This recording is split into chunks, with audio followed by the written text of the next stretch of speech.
We all have something in our lives that we feel great about. Maybe you're absolutely killing it in your career, meeting all your goals and feeling excited to go to work every day. Or maybe you have your personal finances on lockdown and you're on the right track to achieve financial freedom. But what about those areas in your life that could use some improvement? Think about your relationships, for example. Is your romantic partnership where you'd like it to be? What about your health?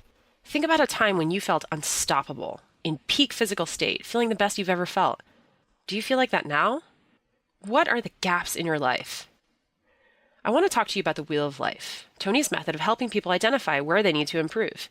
It's a way to take a good hard look at each facet of your life and rate its relative quality level so you can uncover which areas need more attention than others.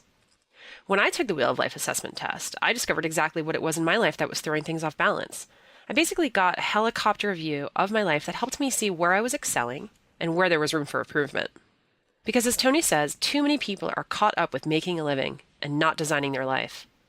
But to be able to design your life, you first have to create your map of where you are today. Take the Tony Robbins Wheel of Life assessment and get started on your journey to the extraordinary life you desire and deserve. Visit www.tonyrobbins.com/mindthegap. That's MINDTHEGAP.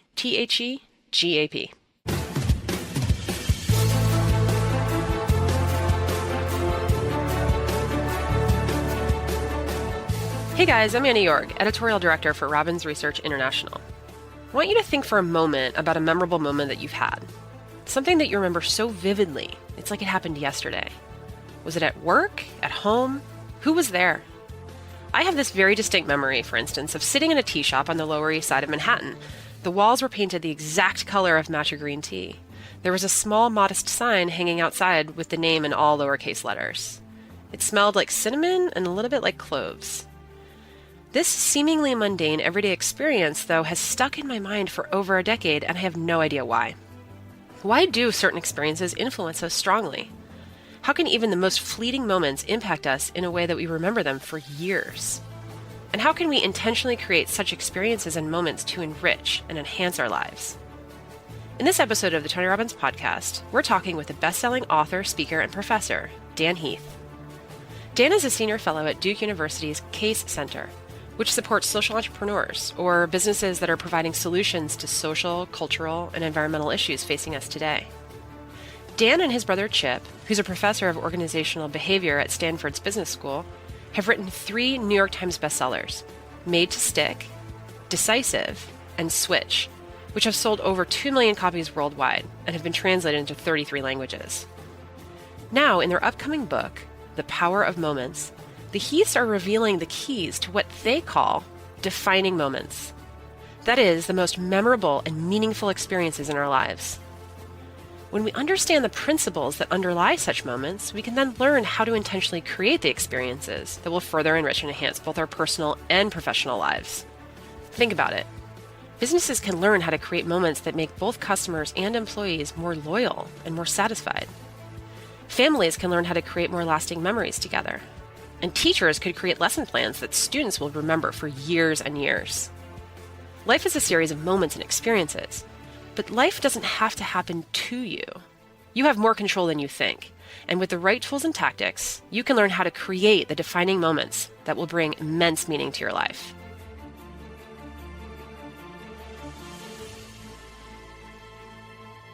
All right, Dan, so welcome to the Tony Robbins podcast.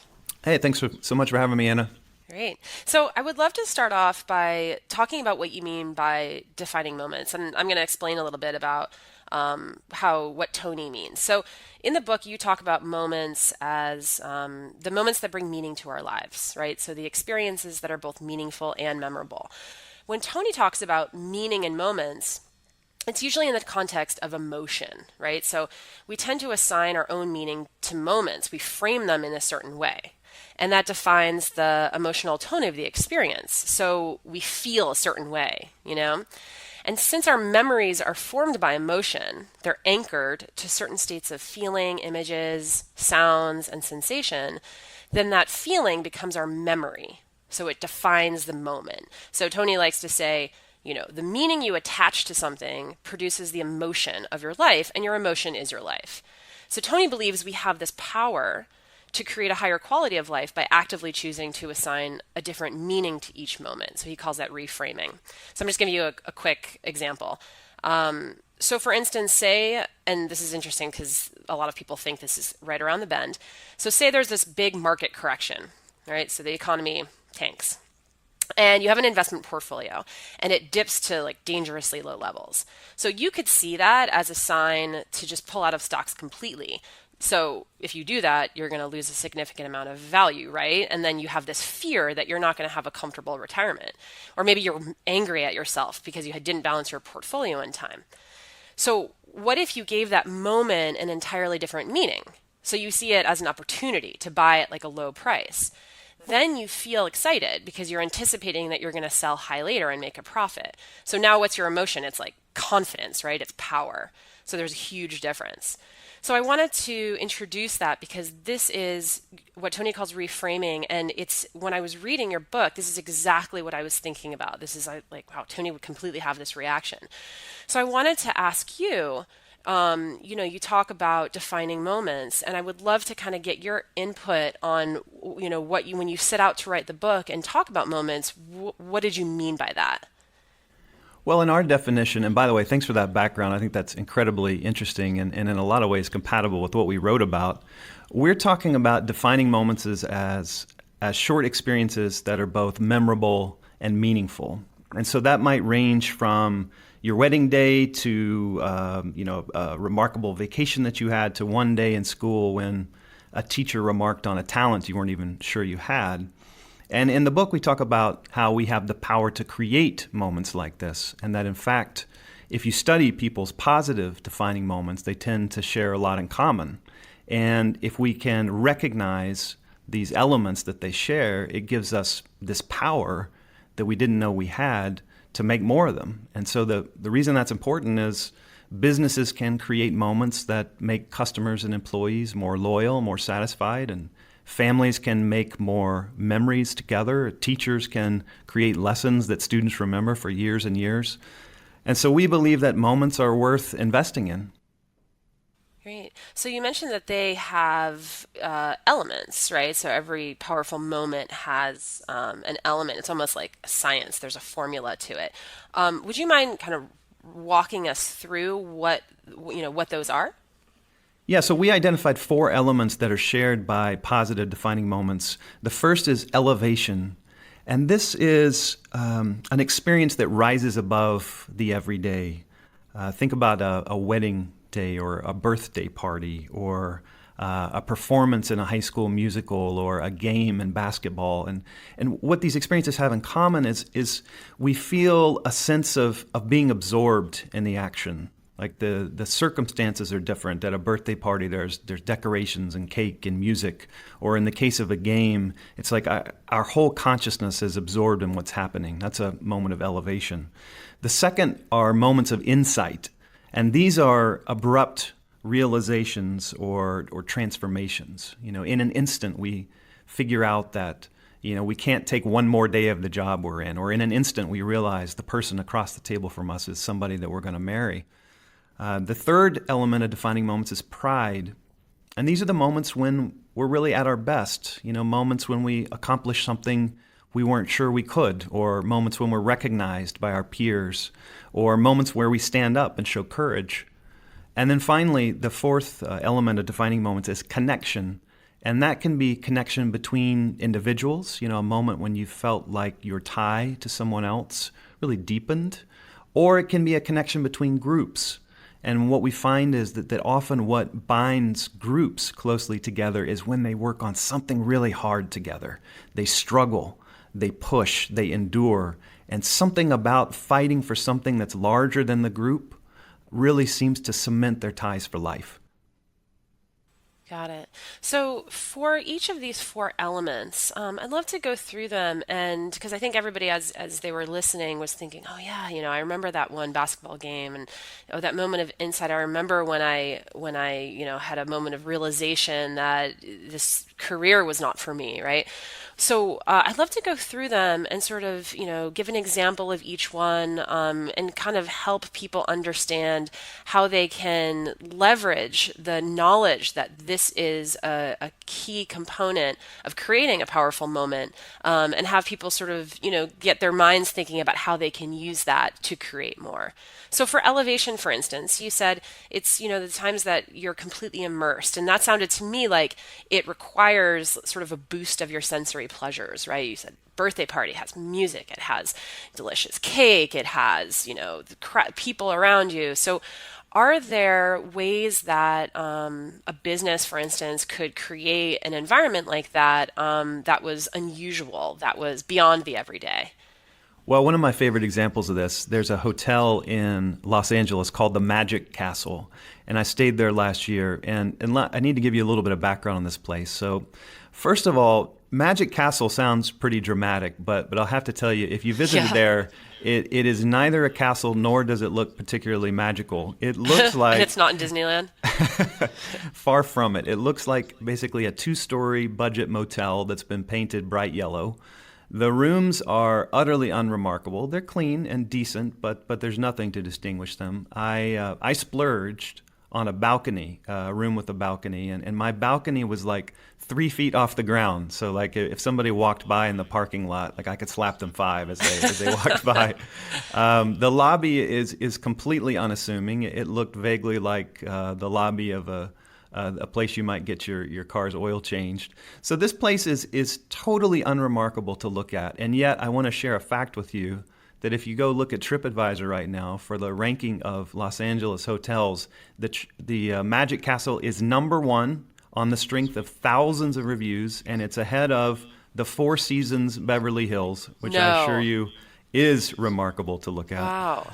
And so the question is, how in the world could this be true? So let me share a couple of things that the Magic Castle does right, and linking them all is a concern for moments. So there's a cherry red phone by the pool, and if you pick up the phone and pull it to your ear, someone picks up and says, "Popsicle hotline, may I help you?" And they will... Like a real phone? A real phone, a phone with an actual cord? A phone with a cord. Okay. You pick it up. It's a little bit mysterious. The Popsicle hotline comes on. You can order up grape, cherry, or orange popsicles delivered to you poolside on a silver tray by someone wearing white gloves like an English butler, all for free. Wow. There is a snack menu where you can order up, Fritos and cream soda and Sour Patch Kids, all for free, just for asking. And by the way, I saw some kids doing this, and it was like, what wormhole in the universe have we slipped through where we can just walk up to a stranger and ask for free candy? Like they were on cloud 9. Yeah. There's a board game menu, a movie menu where you can check out things for free. You can drop off your laundry in the morning and get it by the end of the day washed and folded. There are magicians that do tricks in the lobby a couple times a week. And so when I paint that picture, this place looks very, very different. And now it becomes clear how a place like this, that's not much to look at, that's average in many ways, can be the number 1 hotel in LA. And what this teaches us, I think, is something very, very important, that great experiences are often not nonstop great, not end-to-end great, that they're often mostly forgettable and occasionally remarkable.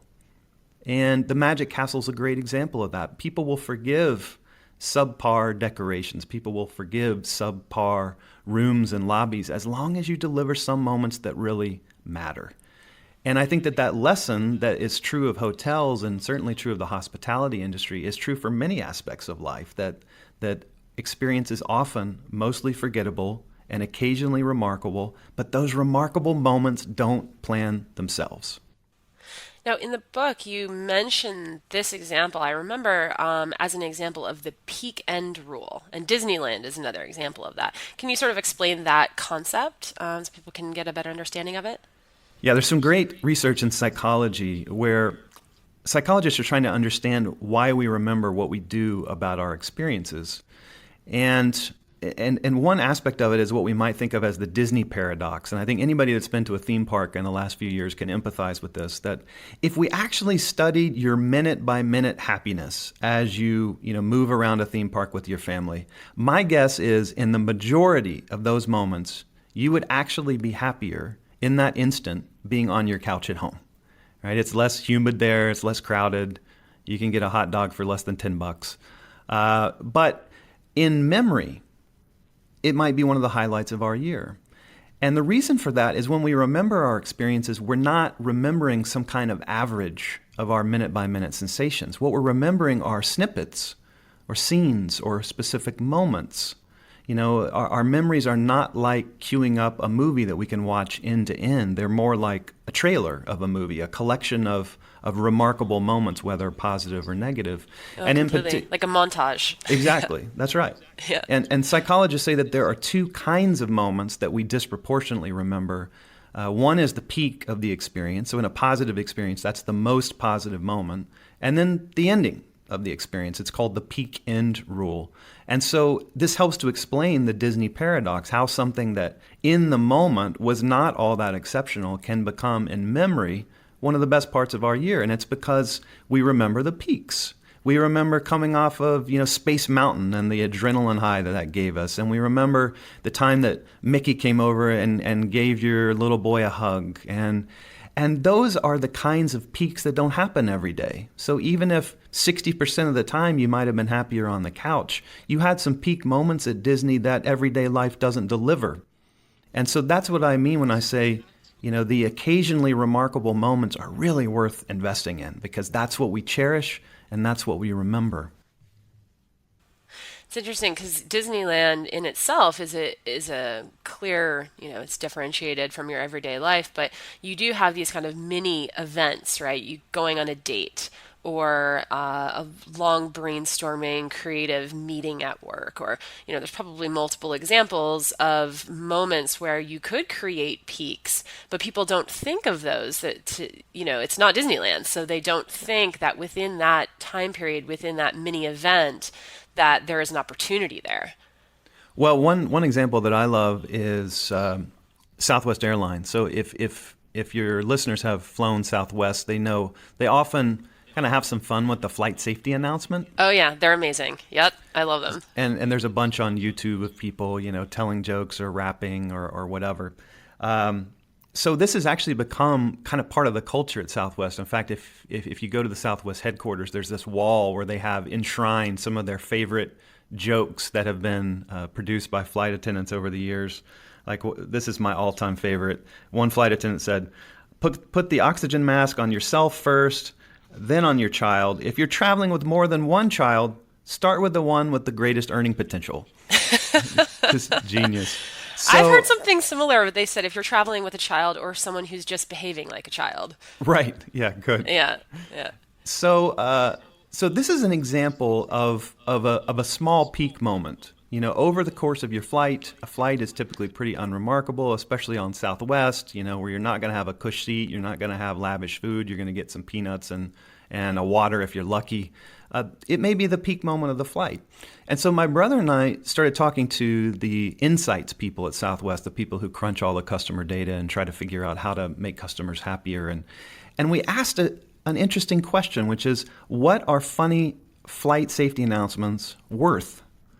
And that was something they'd never really thought about before, but they realized they had all the data to answer it. So we began to comb through that data. And the first thing I'll share is, they have elaborate surveys that they take from passengers. And when they went through those surveys, they found that in 1.5% of the surveys, people mentioned the flight safety announcement. So just unprompted as something that they recalled as being, good from the flight. And so we asked ourselves, okay, well, for the people who heard those flight safety announcements, did they spend more with Southwest afterwards? Did it make them more loyal? Were they more likely to seek out Southwest versus another airline? And in fact, the answer was yes. And then we further said, what if we just doubled the number of surveys? It was kind of this hypothetical. If you could go from 1.5% of the surveys highlighting flight safety announcements to 3%, and you had the same corresponding ripple effects on people's loyalty, like what would that be worth? And the answer astonished all of us. The answer was it would be worth $140 million a year in incremental revenue by people more loyal to Southwest because of what?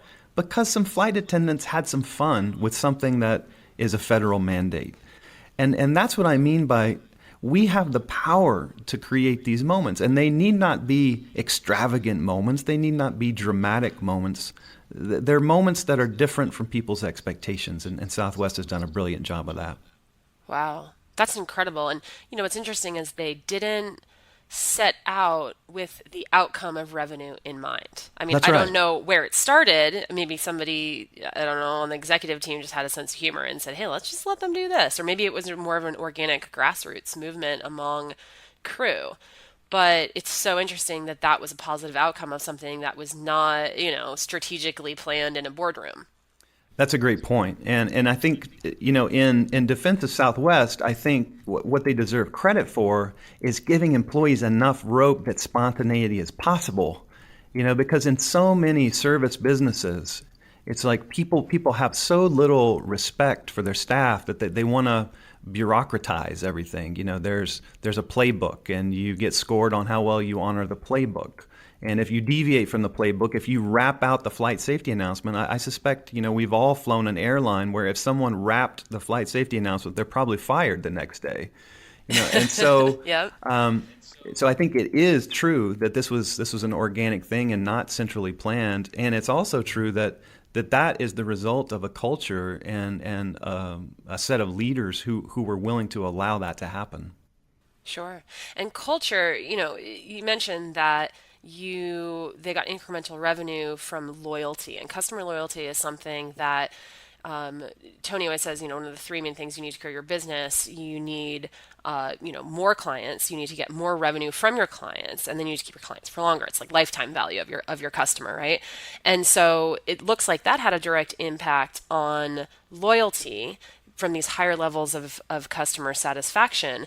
But what's interesting too is that I bet Southwest Airlines has a higher retention rate of its employees, which, as any business owner knows, that's a huge way that you lose revenue over time is by losing your employees. And aviation, as we know, is a growing industry.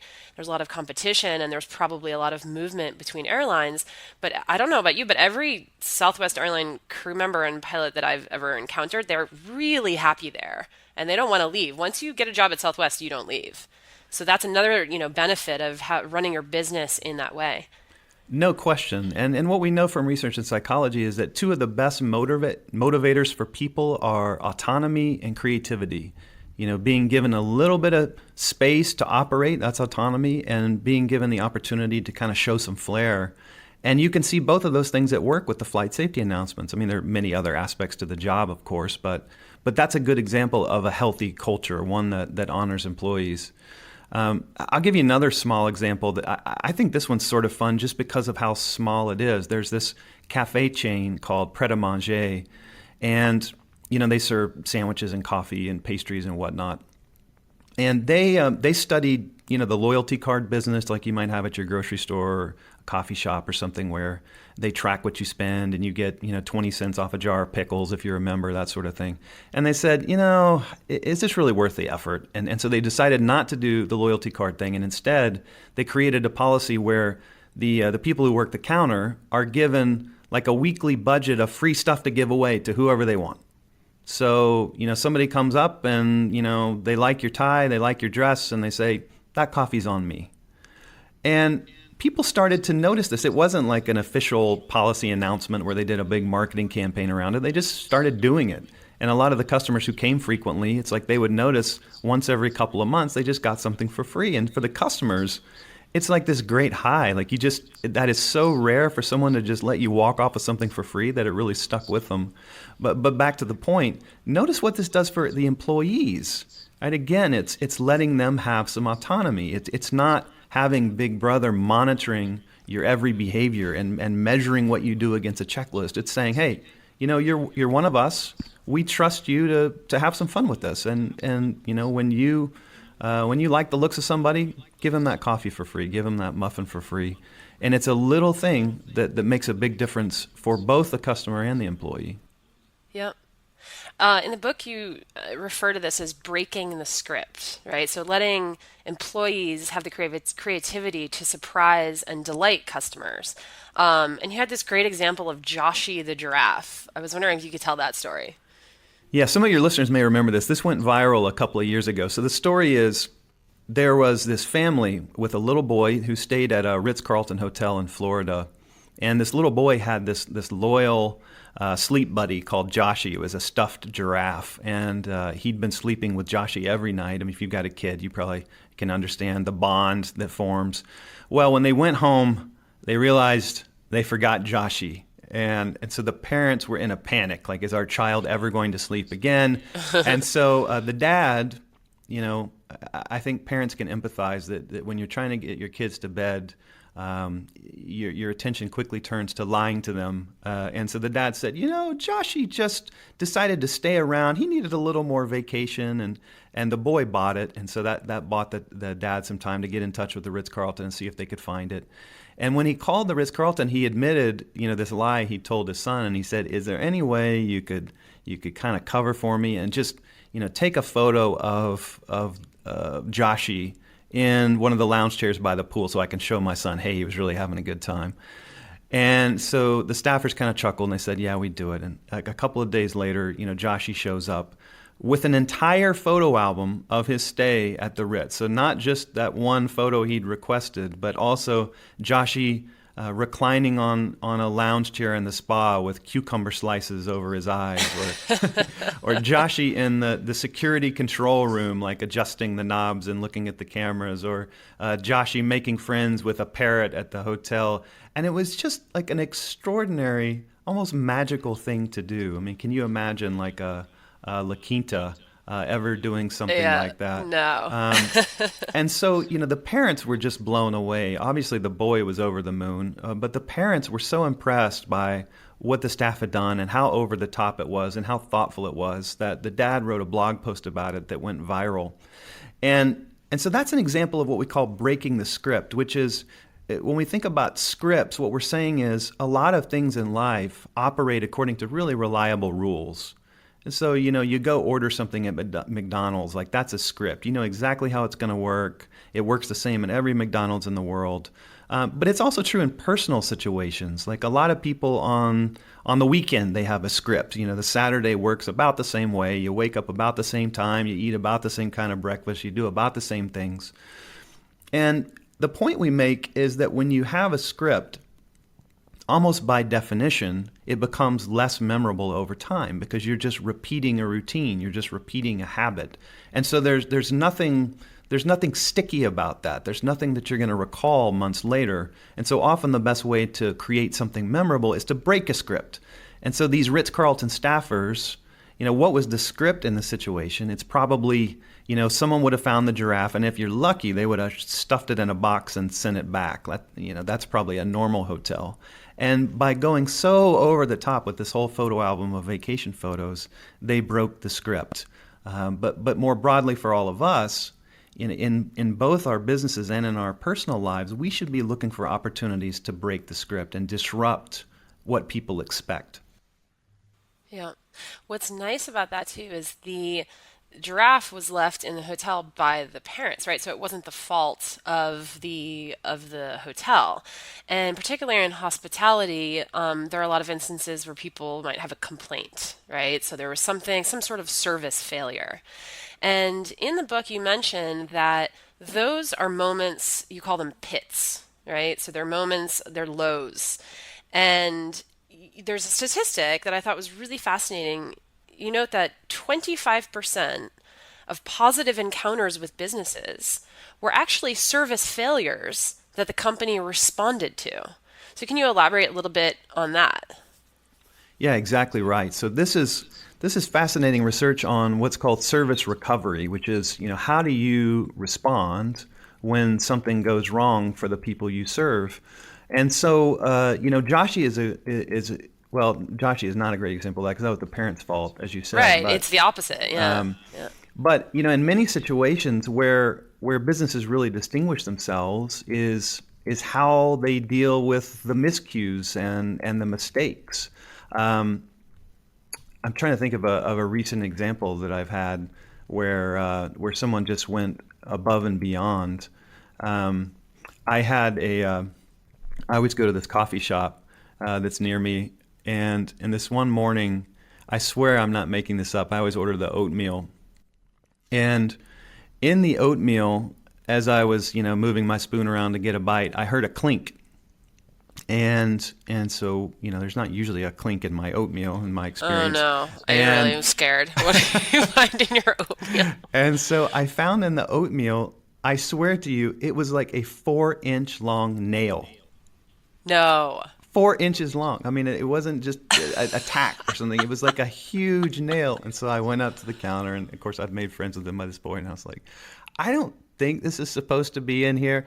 And they were just, of course, over the moon and, horrified and apologized. And they did like a whole process inquiry to see like what had happened in the kitchen and studied things. And they gave me a gift card, and they brought me out, a whole elaborate spread for breakfast. And when people treat you warmly, and when they react to your problems, and when they accept your problems as theirs, it's amazing how forgiving we can be. Like I didn't, even though this was a crazy thing to have happened, I was there the next day. Even a nail in my oatmeal can't keep me away from this place because they treat me like a human being. Yeah. And those pits too, they happen in people's personal lives. So I mean, you found a nail in your oatmeal, but there are also instances where you might have a life experience that's supremely negative or traumatizing. And in the book, you guys talk, there's a few examples where there are opportunities for businesses to reach out to customers when they know they're going through a period, either a transition, a milestone, or one of these pits, and they either respond or don't respond in an appropriate manner. You talk about banks giving a mortgage pause, for instance. You talk about, if there's a loss in the family. So, what are some ways that as a business you can be cognizant of people, what their needs are, and see the signals and respond in the correct way? Well, I think banks are a good example because we've all got experience with banks.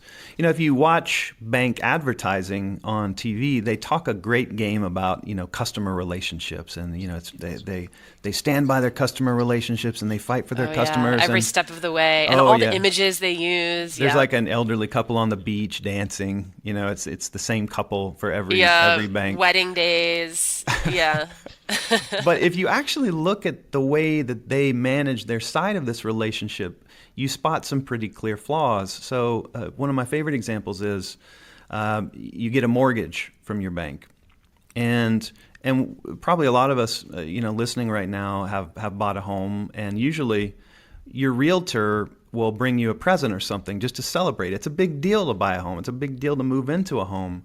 And meanwhile, the bank that gave you the mortgage that allowed you to buy the home, how do they celebrate that moment? They send you your first mortgage statement, right? And that's it. That's the commemoration. And I think a bank that understood something about relationships would understand, that's a moment that deserves commemorating. You send the customer a gift. You send them a thank you. You send them a welcome to your home note and some flowers or a gift card to Lowe's or whatever. And similarly, at the end of the experience, so 30 years down the road, when you make your last mortgage payment, the home is finally yours, you take the deed.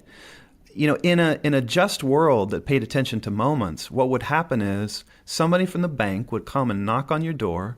They would shake your hand. They would thank you for making those payments over 30 years. They would celebrate you, and they would physically hand you the deed to your home. And they'd say, congratulations, this is yours now. And what actually happens in our world, my brother and I were talking with a bank in Australia, and we gave that example, and one of the people kind of sheepishly raised their hand in the back, and they said, not only do we not do what you just said, even though that makes a lot of sense, what we do is we charge people a deed transfer fee. no, They another charge bank fee. people Yeah. for taking ownership of their homes. And so this is the kind of thing that when you start thinking about moments, and if you read some of the things we write about in the book, will just drive you nuts, is some of these things are so obvious as worthy of investment that even the biggest organizations in the world are getting dead wrong. Yeah. That the bank example you just gave brings to mind another element that you mentioned in the beginning about pride. So that feeling of pride, and if I don't know too, it also has a multi-generational effect, because can you imagine if you are a teenager and you're living home with your parents, and there's a knock on the door and they hand them the deed and they see that moment of pride that their parents have, and then they see who provided that emotion and it was that bank, you better believe that they're going to have loyalty then to that bank that their parents are using, because they'll think maybe one day I'll have that moment of pride. So Exactly it's, right. yeah, so I would love to hear more about sort of the ripple effects of celebrating pride and how pride can create those moments. Well, it's funny when we started our research, there was one element that we completely ignored, but when we started surveying people about their defining moments, could not have been clearer. So we would ask people, what are the defining moments in your career for the past few years? And we would get these responses that seemed so mundane to us. One of them, I'm just paraphrasing from memory. Someone said, my boss commented on what a good job I did organizing the bikes in the back room. And so my first thought when I read that was, wow, that's such a small thing. I can't believe that's like a defining moment from this person's career. And then my second thought was, shame on me, because I'm missing something big here, which is recognition is an absolute fundamental principle of defining moments. It being recognized by others for a talent that we have or for something we've accomplished. Notice that blends several of those elements we were talking about. It blends pride, it blends connection with another person, it blends insight into ourselves or our work. And so we began immediately to chase, what do we know about recognition and what makes it effective? And I've come to think of recognition as one of the great underutilized powers in organizations. There's some great research where you go talk to employees, or actually let's start with managers. You go to managers and you say, how many of you routinely praise your employees for the work they've done? And about 80% of the managers say, yep, we do that. And then you go to their direct reports and you say, what percentage of your managers frequently praise you for the work you do? And 20% of them say, yep, my managers do that. 80% versus Wow, 20%. big disconnect. Yeah, huge disconnect. We call it the recognition gap. And what's so striking about recognition is, to the giver of the recognition, it often feels like you're saying something small. You just, passing by their desk, you make a comment about something they've done, you dole out a little bit of praise or say how much you appreciate it, and it seems like, it's something that took you 2 minutes of your time. But what you may not realize is, to the person receiving that compliment, that's something that may literally stay with them for years. So there's this enormous disjunction between the amount of work it takes to give people recognition and the amount of importance it has to them. And that's true not only in the workplace, but also for teachers and students, for parents and kids, and many other relationships. Yeah.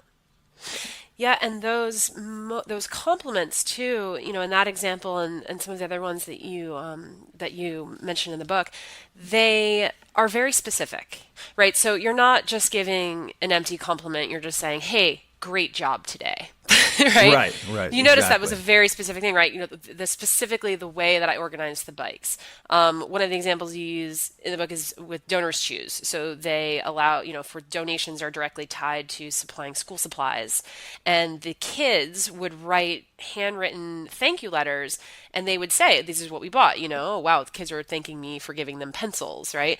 But you get that layer of specificity and that authentic voice. And that to me seems much more memorable than a generic compliment that you could hear every day. Yeah, so just to say a few more words about Donors Choose. So your listeners may know Donors Choose. If a teacher needs to buy lab equipment and they have no budget from school, they can go on the site and basically fundraise, crowdsource fundraising for a new set of books or some yoga mats or some lab equipment. And Donors Choose, since the beginning, has had a core value of gratitude to donors. And so if you give more than $50 for any project, by default, the kids who benefited from that equipment or those books will send you a set of handwritten notes.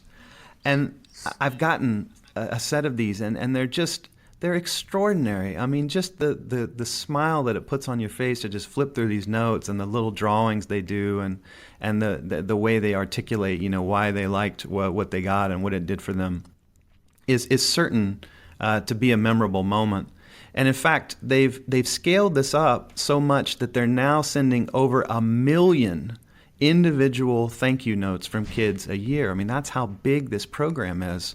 And what I want to add about this is all the time, some outsider will come in and talk to the people who administer. They have a whole team that's actually like the thank you, logistics team.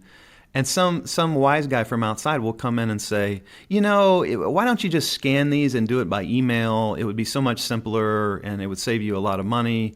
Why not move away from the custom thank yous and just do one per classroom? Or what if we just came up with a generic thank you that we could deliver, instantly when people donate online? And I think this is a really common phenomenon in the moments we've studied, is that something about these memorable moments is ultimately a little bit unreasonable.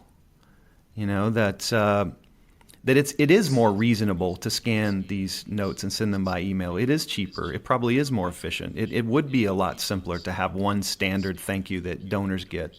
But that's not a moment. That's not something people are going to remember or talk about or cherish.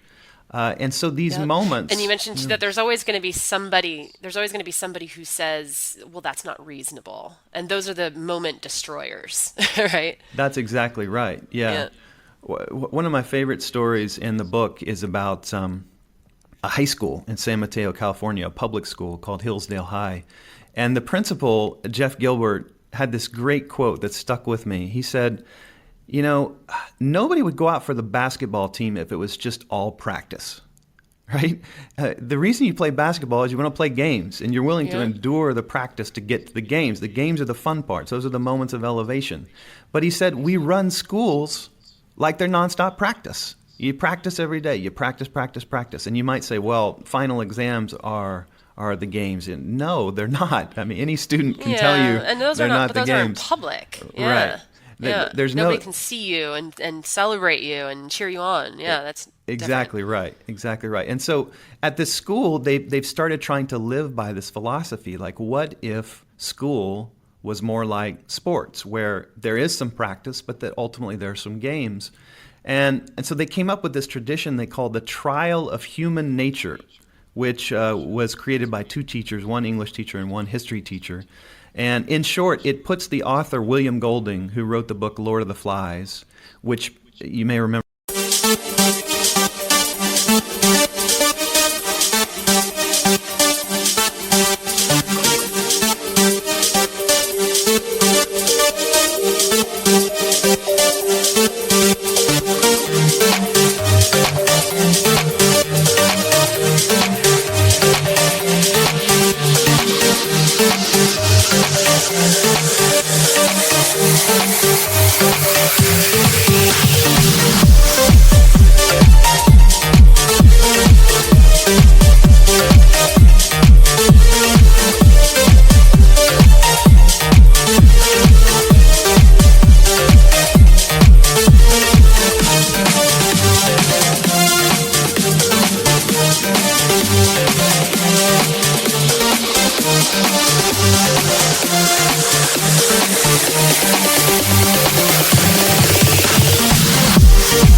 From school paints this kind of bleak picture of human nature, like a bunch of boys are marooned on an island, and Are people inherently evil? Yeah, exactly. It's like, are we all just savages at our core? And so they put him on trial for libeling human nature. That's the trial. And so the students are asked to play the role of the lawyers, either prosecuting or defending Golding. They are the judge. They play all of the witnesses, and the witnesses have ranged from Florence Nightingale to Stalin to Darth Vader. It's any character from history or from literature. And they're trying to navigate these really big questions, and they're really questions that link literature and history, which is, what is mankind's true nature? Are we really savages at our core?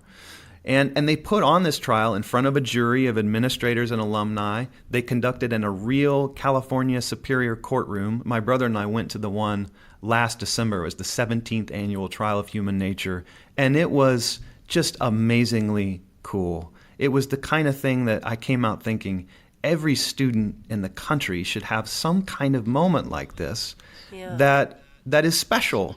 And I think so few of us do. We spend the vast majority of our hours in school in the classroom, and yet all of our memories from school are outside the classroom. They're games, they're recitals, a prom, or parties, or presentations.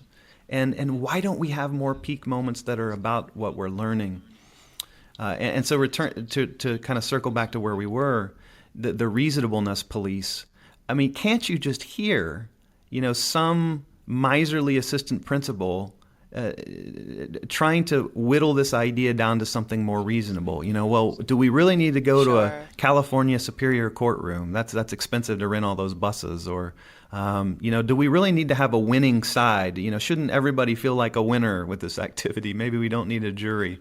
Or do we really need to have costumes for the witnesses? What if a student can't afford the costume? Or on and on and on and on. But I think it's precisely the fact that these moments defy the norms and our expectations that makes them special. Yeah. So I would love to, this has been wonderful, and I would just love to sort of close on the last one because it's something that's really close to Tony. It's this idea of connection, right? So we have the typical social occasions like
weddings, vacations, sporting events where we feel connected to people.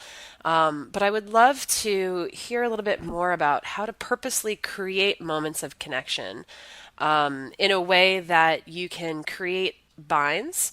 Or create bonds rather, and in the workplace specifically. So I know you talked a little bit about a study that was done that where you ask employees about their level of purpose and their level of passion. And so I'd love to hear a little bit more about that.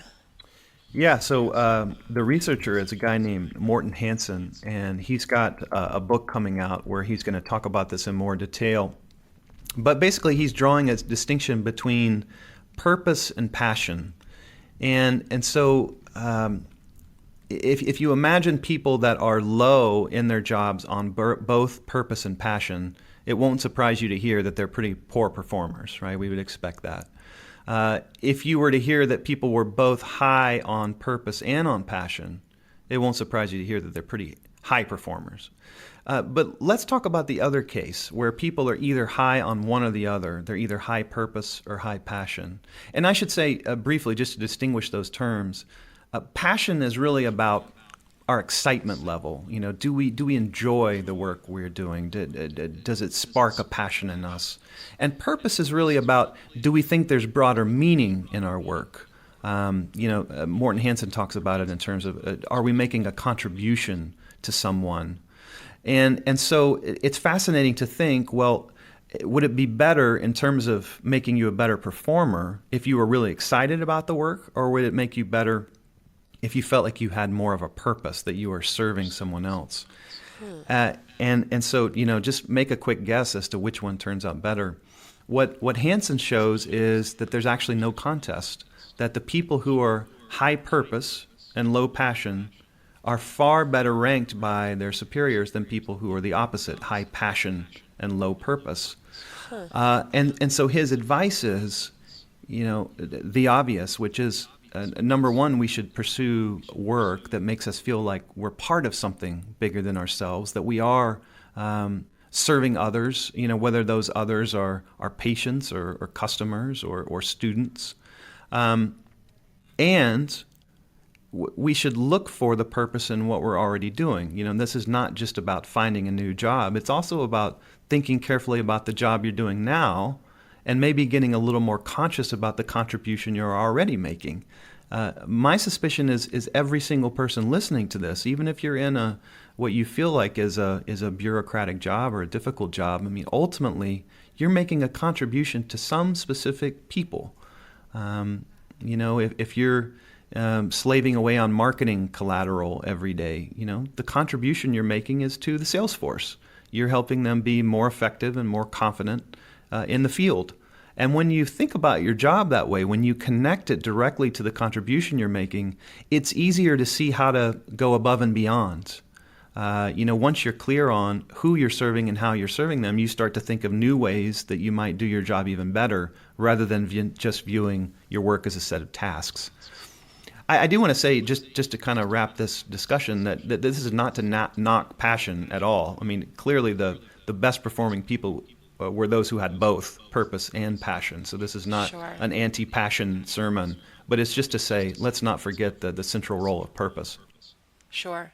And I think also if you're a business owner, right, a lot of business owners tend to try to cultivate passion and excitement. And so there might be, ways of lifting the energy level in the office, for instance, or there might be company events, or there might be moments within meetings where there's a higher level of energy and they get people excited, or they hire employees specifically who are very passionate. Mm-hmm. And that's wonderful.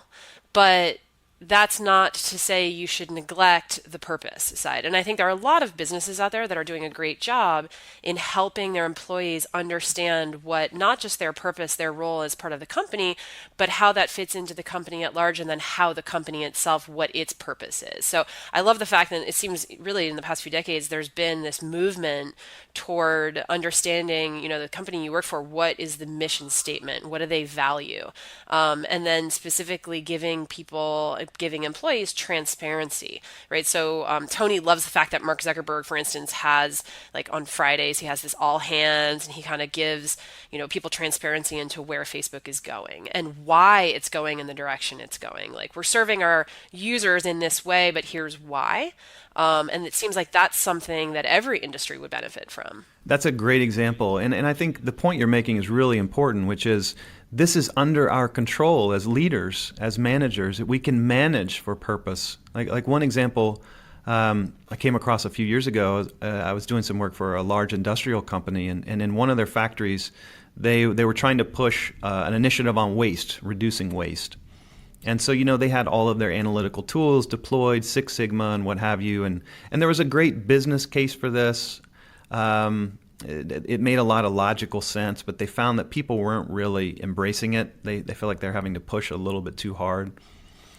And so what one of the managers of the factory did one day is he piled some of his leaders in the factory into a van, and he drove them out to the landfill where they deposited all of their waste after production. And there was like a whole wing or landscape of this landfill that was just theirs. And he pointed it out to them, and he showed them this kind of vast sweep of garbage and waste and junk, and told them, this is us. This is what we're doing, and this is entirely preventable, or at least 95% preventable. And he said that just that little road trip and being able to see and to connect what they were doing in the factory with the ultimate significance of it made all the difference in their buy-in for the initiative. And that's a great example of a moment of purpose, right? Something that you see, something that you experience that makes the meaning of your work come alive. Sure. It's a moment of insight as well, right? They have an understanding, and that's memorable in and of itself. Exactly right. That this is not just, some manager's pet project. Like, this has real world meaning. Great. Well, Dan, it has been wonderful hearing all about the power of moments. And everyone listening, the book is out October 3rd, 2017. It's called The Power of Moments: Why Certain Experiences Have Extraordinary Impact. So it's been wonderful having you on the show. Thanks so much for all of your insights. Anna, thank you. It's been fun. The Tony Robbins podcast is directed and hosted by Tony Robbins and Mary Buckheit. Annie Org is our editorial director and occasional host. The podcast is produced by Carrie Song and Tyler Culbertson. Jamie Carvajal and Adriel De La Torre are our digital editors. Special thanks to Diane Adcock for her creative review. Copyright Robbins Research International.